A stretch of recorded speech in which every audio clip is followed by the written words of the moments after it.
Hürmetli vatandaşlarım, leksimizden 3. başlarımız. Can Çünşen'i yetkep ketkidek. Reis Xi Jinping chet el organlarını Şinjan'ın ahvalını tekşürüp tetkik kılışkı teklif kıldığı mavzulu haber 6. ayının 6. günü Büyük İran torbitide ilan kılındı. Haber mundak başlandı. Şinjan izcil aldı Jiang Zemin Guroyi, Can Çünşen'in başkurusida turup geldi.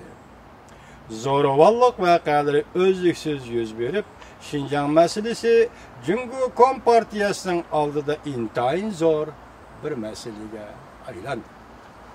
Növbeti Şangay matbuatlarının aşkarılışça, Reis Xi Jinping chet ellik tekşürüş organlarını teklif kılıp, Şinjan meselesi umumi yüzlük, etraflık tekşürüp, tetkik kılıp, tayyorlangan dokladını Reis Xi Jinping alakadar devletinin diplomatiya əməldarlarına tapşırdı ki, bu haltısı gep oldu var.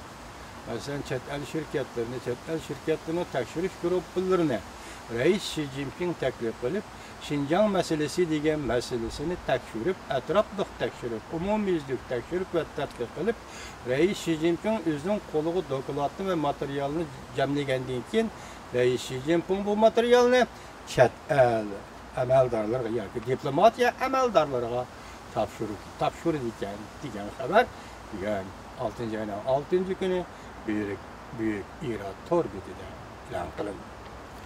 Bu ayının 5. ayının 25. günü Şinjan Uygur Abnum rayonu Xotan vilayeti Qarqash nahiyəsinin Zava yazısında zoravallık vakası yüz verdi. 5. ayının 29. günü 2 nefer yerlik Uygur yaş kurami 2 yaştan 20 yaştan 26 yaşgacha 6 nefer Uygur yaşının özleri yasagan kurallar bilen razvet çağırlaş ve vazife öteyotgan harbiy saqchilarga hücum kılıp 2 nefer Uygur yaşının etip öldürülgenligini 4 nefer Uygur yaşının kaçıp ketkenligini delilledi deydi Büyük İran torbiti. Şinjan izchil Jiang Zemin Guroyi, yani Joyinkang'ın kaldırıp yeri bulup geldi. Joyinkang sır dışı Wang Luoquan başkurgan. Wang Luoquan Şinjan'ı başkurgan. Jiang Zemin'in taraftarı Jiang Çünşen'in başkuruşu tutup geldiğinde Şinjan zorvallık, özlüksüz yüz verip durdu. Üzülmedi. Haberlerge asaslangan 2014 yılı 1000'den artık Uygur Cumhur Kompartiyasının bastırışı arkalı öldürüldü. Şangay matbuat aldığın Xab jurnali 2015 yılı 6. aylık sanıda Beijing'de yallap işletilgen alahide arka görünüşe ega sodi şirketi dikkat vatandaşım. Beijing'de yallap işletilgen alayda arka görünüşki ega sodi şirketinin bir tədqiqat grupsi. Ular ötken yılı 3. ayının 5'den 7. ayının ahirgacha 11 sal bir mesele.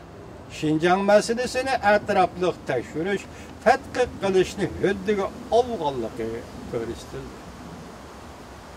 Bu tekşürüş grupsidan chetishlik dairesi qancha bolsa, şu dairege chetilish. Sözleşki tegishlik bolgan ve sözleşki tegishlik bolmagan barliq vaqa ve barliq ahvolni sözleş. Hech narsadan tap tortmaslik talab qilindi.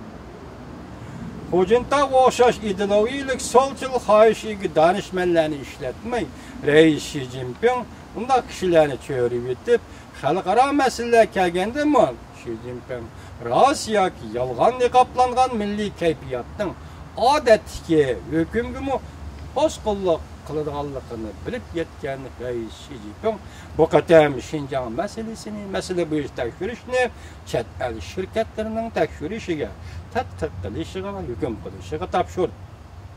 Shundaqla bu alayda ariq ko'rinish ega savdo shirkatlari gruppasining Şinjanning ahvolini tekshirib, tadqiq qilishni taklif qilib bu materialni Xi Jinping o'ziga topshirishni talab qilgan. Hurmatli Reis Xi Jinping efendi, bu bir yaxshi boshlanish bo'ldi. Masalan, Şinjan meselesini chet el shirkati, chet el gruppalarga tekshirtganingiz bu nihoyat yaxshi bo'ldi. tekşürüşke uğurlaştırgan bolsanız biz bunu karşı alırız. Her qandaq işning shundaq tekşürüş bilen, tadqiq qilish bilen, tez yo'l bilen hal bo'lishini siz emas, barliq Uyg'urlar har qandaq umid qiladi. Şunu sizden bundaq tekşürüş elib berişimizni Reis Xi Jinping efendi qarşı alırız.